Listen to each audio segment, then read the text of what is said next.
Video పూర్తిగా చూడండి, నచ్చితే లైక్ చేయండి, సబ్స్క్రైబ్ చేసుకుంటే ఇంకా మంచి వీడియో చూడవచ్చు. నమ శివాయ సాంబాయ శాంతాయ పరమాత్మనే.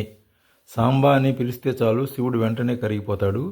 మహాభారతంలో ఉపమన్యు మహర్షి శ్రీకృష్ణ పరమాత్మకి శివదీక్ష ఇస్తూ నమ శివాయ సాంబాయ శాంతాయ పరమాత్మనే యం ఇదం కీర్తయే నిత్యం శివ సాయుజ్యం ఆప్నుయాత్ అనే మంత్రాన్ని ఉపదేశించారు. ఇది శివపురాణంలో కూడా వస్తుంది. ఇది చాలా గొప్ప మంత్రము. నమ శివాయ సాంబాయ శాంతాయ పరమాత్మని 4 నామాల్లో అత్యద్భుతమైన శక్తి ఉంది.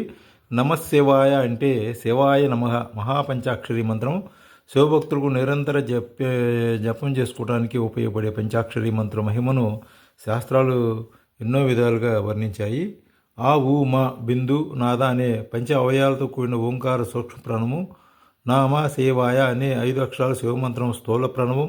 పంచాక్షరిని పఠిస్తే పరమేశ్వర అనుగ్రహం తప్పకుండా సిద్ధిస్తుంది. అలాగే సాంబాయ అంటే అమ్మతో ఉన్నవాడు. ఇలా పిలిస్తే చాలు శివుడు వెంటనే కరిగిపోతాడు. అమ్మతో ఉన్నవాడు అనగానే పరమేశ్వరుని దయవేరు. అమ్మ అయ్యలతో కలిసి మనం వారిని కనుక భావిస్తే కావలసినవన్నీ సమృద్ధిగా ఇస్తారు. అలాగే 3 శాంతాయ, ఆయన తలుచుకుంటే వచ్చేది శాంతం. జీవితానికి కావాల్సింది కూడా శాంతమే.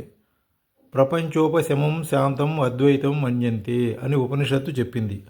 అలజడులు అన్నీ అణిగిన తర్వాత వచ్చేదే శాంతం. అది పరమాత్మ మనకి వెంటనే ప్రసాదిస్తాడు ఆయన. అలాగే ఇకపోతే పరమాత్మని నమః.